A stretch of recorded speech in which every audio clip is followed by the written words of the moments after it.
He leaned back in a chair that probably had a savings account and said it like a dare. If she translates what he just said, I'll give my job to her mother. Right here, right now. People laughed the way people laugh when they think the target can't answer back. And my mom, Ruth balanced a tray of espresso cups like she always did, steady hands, steady spine, the Hudson, winking through the glass behind her, while the whole 28th floor of Alder West hummed with money and nerves, and I swear I heard a clock start up in my chest, a little click-click that said, 4 minutes, choose who you are. The girl who swallows it, or the girl who steps through the door, you know what I mean. The interpreter had bailed the investor, Mr. Xiaoliang had spoken in clean, precise Mandarin for 5 minutes. Calm voice, sharper content. And nobody in that room understood him. Not Martin Alder, the CEO, not legal. Definitely not. Garrett Hale, who loved to turn other people's dignity into office entertainment. He waved toward my mom like she was part of the decor. Go on, Ruth, one line. Show us what 7 years of polishing silver can teach you. The laughter got tighter, the kind where people look at their shoes because their souls feel it's wrong. And my mom said, Mr. Hale, I don't speak Mandarin. And he clapped once like he was hosting a game show. 1 sentence and I'll pay your daughter's tuition, 2 sentences, and I'll double it. Translate all of it, and your daughter can have my job. And everyone smirked, because a maid's kid in a VP chair sounded like a punchline in that room, but Mr. Xiao didn't smirk, he listened, and then spoke again, shorter this time. The syllables clipped like he was counting down, and I understood every word. 5 minutes, show me respect for your own people, and someone who understands me, or we're done. Nobody got the language, but they got the temperature. Martin's smile fell off his face. Garrett's smirk got cocky because that's his armor. And I thought about my 4 a.m. bakery shifts, the bus to CUNY with flashcards, the cracked phone screen with tone charts, the quiet of public libraries that felt like a chapel for stubborn kids. I'm not special, I'm repetitive. I drilled it until my tongue stopped fighting me, and I built a janky little prototype on our kitchen table while my mom folded uniforms, so I stepped through the glass door like I belonged. Because half of belonging is acting like you do.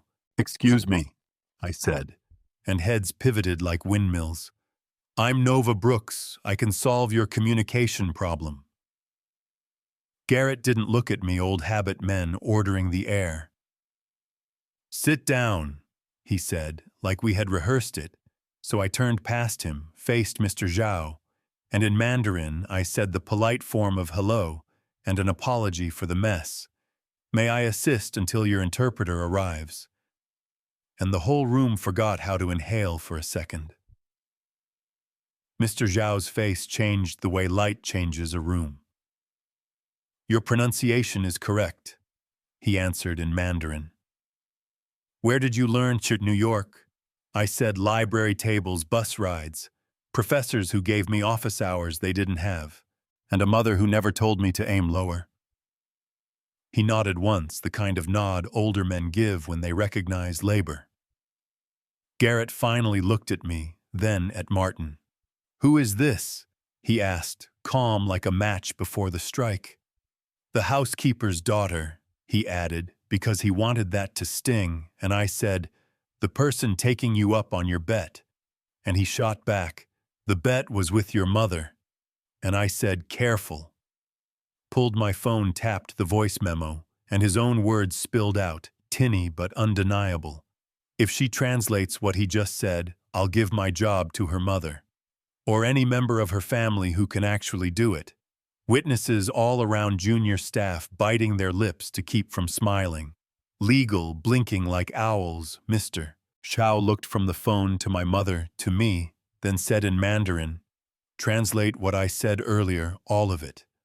So I did line by line the part about being a janitor's son, then an engineer, the part about men who perform power because they secretly know they don't have it.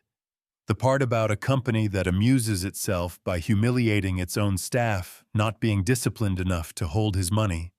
The meanings fell into the room like stones in a pond, rings spreading, and I switched to English because the clock in my chest was still ticking. He will cancel if no one shows competence and respect. Within 5 minutes, we have about 90 seconds left. And chairs creaked as people sat up straighter, because fear is a chiropractor. I walked to the term sheet paper, whispering the way expensive paper does.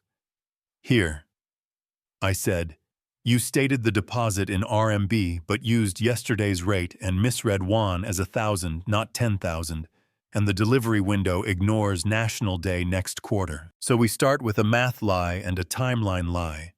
2 lines fix both. Mr. Zhao stepped beside me, scanned, almost smiled and didn't, because he's an adult. Correct, he said. Who taught you? And I wanted to say, you did, all of you who made me watch, but I said, study, and mistakes I don't repeat. Garrett tried to retake the room. We cannot let a housekeeper's kid run point on a multi-million-dollar negotiation. And Mr. Zhao looked at him like winter looks at a thin coat. You already did, he said. Martin cleared his throat, doing CEO damage control. Let's slow down, Ms. Brooks, step outside and we'll sort roles. No. I said level, not loud. The bet and the disrespect were public. We'll fix it in public. I put my prototype on the table. Ugly interface, beautiful intent. Not a translator, a protocol engine. It hears language and maps it to customs. Face-saving thresholds, counter-offer cadence. Red line phrases. Holidays, shipping bottlenecks, polite. No patterns. It doesn't replace a human. It reduces blind spots. Mr. Zhao watched the waveform pulse like a heartbeat. How much to license it? He asked, like the deal existed already, and he was just looking for the price tag. I named a number that made oxygen tilt, not because I'm greedy, because you should price the years you spent becoming a door. Exclusive rights with integration and updates. He nodded like gravity done. Garrett rocked back. Martin, this is insane. And Martin said without looking at him, I'm considering that she just saved a deal you were strangling. And I said, not by showing you up, by showing up, Mr. Zhao turned to Martin. I proceed on one condition. She is my counterpart on this venture. Title, flexible authority, not. The room got quiet, that last card quiet. Martin did math in the air, revenue versus pride, and finally said, agreed. Garrett opened his mouth, Martin raised a hand. And Garrett, you're done here, not loud. Final, the badge on the table, my mom took a half step, because mothers are built to soften landings. I shook my head, we're okay. And Garrett looked at me like I had stolen a watch off his wrist. I held out my hand. Your office keys. He stared at my face like he was seeing it for the first time, dropped the keys and said, this isn't over. And I said, for you, maybe for us it's beginning. Yeah, that happened. After the signatures and the practiced handshakes and legal pretending they'd choreographed the dance, Mr. Zhao found my mom and thanked her, told her his mother cleaned offices at night, and he did homework under a desk lamp. Said dignity is the most expensive currency, my mom said. I'm not surprised at my daughter. I'm grateful you listened. And that night we sat at our tiny kitchen table with rice and eggs and an unopened stack of bills, because preparation teaches you to focus on the next necessary thing, not the next shiny one. And she said, when you speak that other language, you sound like a bell. And I laughed into my cup, because the whole day felt like something I'd made up on the bus. 6 months later, I had a corner office and a title that read, Vice President Cross-Cultural Strategy, which is corporate. For girl who reads the room and the calendar. The prototype had a team and a roadmap, a dozen companies licensing, because it turns out you can't buy respect at the end of a quarter. You invest in it. At the beginnings, my mom ran staff training. Not for the title, but because she understands space and people better than anyone I know. On Saturdays, we opened a language lab in the old laundromat. Steam still in the walls, teenagers in hoodies, a night shift. Nurse, a guy learning enough Korean to talk to his girlfriend's grandmother. We didn't save the world, we added chairs to a table. Then one Thursday, Garrett waited in the lobby. No badge, no swagger, just a suit that fit like a memory. "I'm looking for work," he said. "I learned my lesson anything." The guard looked at me because people love to see if power forgives. I thought about the world I want, where people are more than their worst hour, and I thought about the cost of trust and the time it takes to teach someone to listen. Not in this building.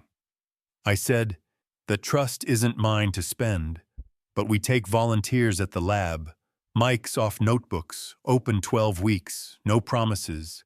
You stack chairs, you take direction, you keep one mouth and two ears. He said, "That's beneath me," softer than he intended. "Then it's not for you." I said. He nodded once and left. Maybe he'll come back, maybe he won't. Maybe offering that made me soft. Maybe refusing him would have made me small. Maybe both can be true, you know what I mean. People ask, what changed that day? The money is different, the view is higher, the inbox is louder, but the real change is inside silence used to feel like safety. It just feels like surrender. I don't confuse quiet with peace or volume with power, and when the clock starts in my chest, I listen and I move. If you're still with me, tell me in the comments. Was I right to correct a public bet in public, or did I flex when I should have walked away? Would you have offered Garrett a way to learn, or did he earn his own exile? Have you seen someone humiliate a worker and wished you could rewind the room? Drop your city. Your story, hit subscribe if you believe competence beats arrogance. I read what you write and I answer what I can. And if no one told you today, preparation counts as respect is not negotiable, and the door you need might be waiting for you to walk through it.